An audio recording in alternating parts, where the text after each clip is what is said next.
By PC, pod or pad, you're listening to, and quite possibly watching, Paid to Play. I'm Rob Farker, your host for this weekly exploration of the dangerous idea that bringing your whole self, especially the bits of you that you worry make you seem silly, geeky, or even odd, into your income-generating life is one of the best things you can do. It might not be easy, but it's easier than we think, and especially fear. And I'm here to help. So every other week, every even episode, rather than interviewing a special guest who is getting paid to play, I like to talk about my own initiatives on the getting paid to play front. It can be sometimes easy to talk to other people about it, but especially I find when you're listening to podcasts like these, it's nice to actually know that the person who is making the podcast is also in there in the trenches with you. Trying things, making mistakes, and learning on the way. So I like to start these episodes off with a segment I call Money Where My Mouth Is, which is what I have been doing over the last couple of weeks in order to get paid to play. And the last couple of weeks have been pretty good. I've had some more work from the Diamonds, whom I interviewed about, I didn't interview them a month ago, but their episode went live about a month ago on Paid to Play. I did a little bit more voice work for them, and right at the moment we are just sorting out the invoices. Aside from that, generally things have been a little quiet, as you likely already know from previous episodes. I've taken the Fiverr gigs down right at the mo, just because, I guess because it's coming toward the end of the year, and also because right at the moment I want to take a little bit of time and work out my schedule. I mentioned, as some of you already know, the project that I've been working on, which is sort of a how-to guide for the PC game Heroes of the Storm. And unfortunately, that has become another one of those things that has sort of stalled. My own fault. I basically got straight in and got stuck in with the writing, and I am starting to realise, and this is probably something that I could go into a little bit more in the Musings section, that I need to work on my skill at planning.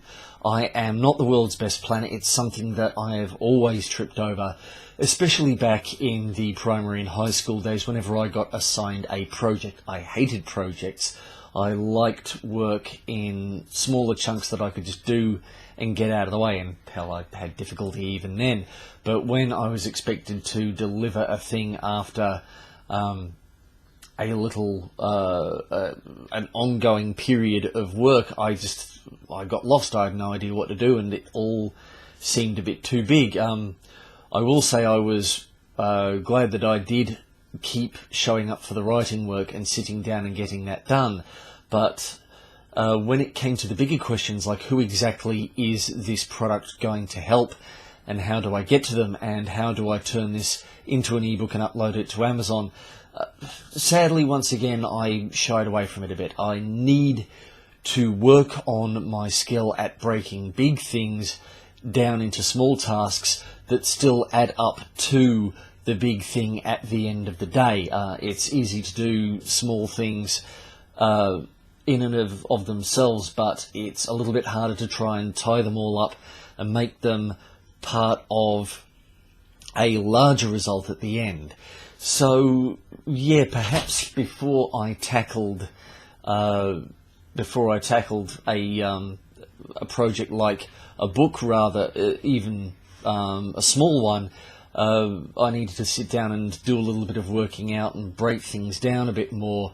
Perhaps also so that I wasn't, going hell for leather on just the writing work, that I had other things to do that would keep my interest, keep a bit of variety in the project, which was, I think, another one of the things that kind of put me off. I just kept doing the writing in isolation, and sometimes, as much as you have to keep showing up to do the work, it's good if you can have different kinds of work to keep showing up for.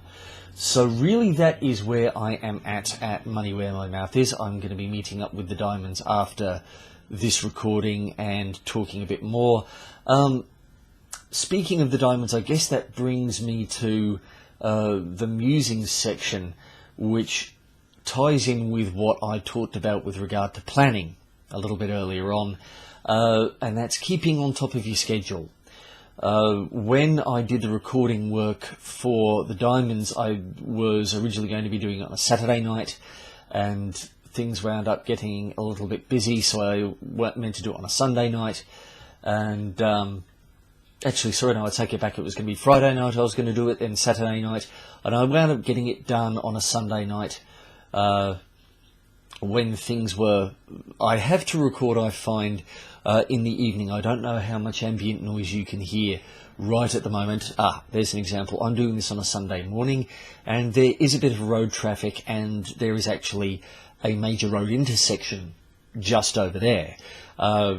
It's not too bad. Around my area there is not a great deal of traffic, but it is still a major highway that goes toward the nearest small city, which is Cairns.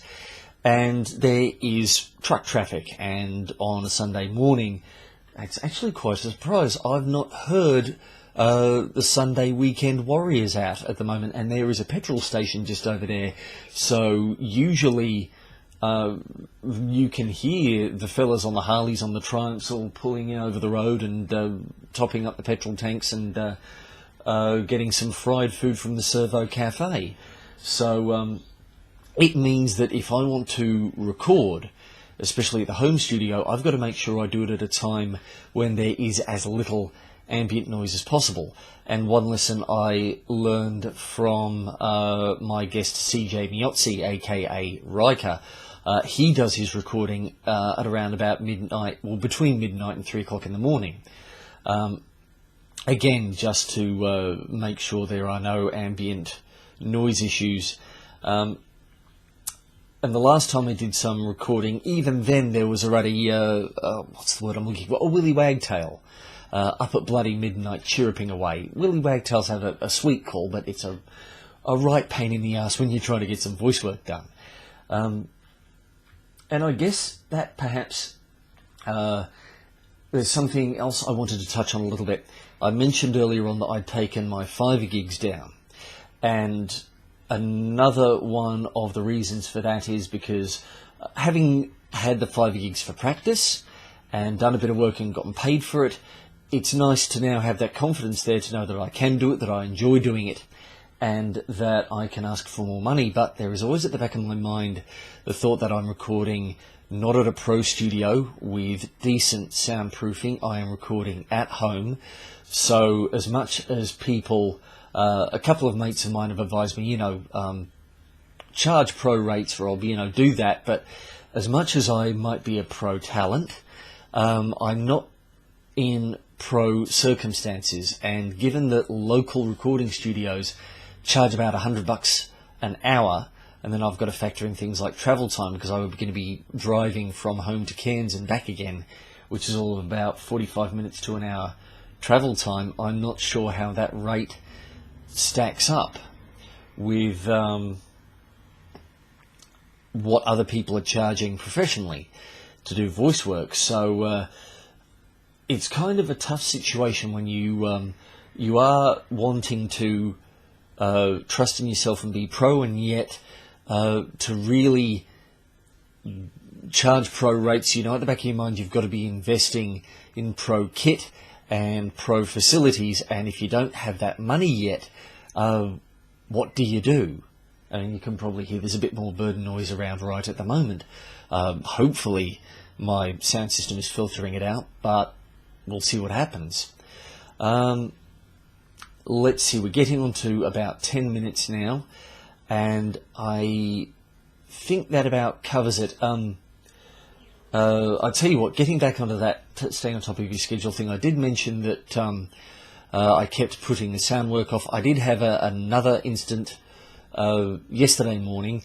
Every fortnight I get together with the Diamonds just as a sort of a shared mastermind exercise, and also just to keep the relationship with my freelance employers going.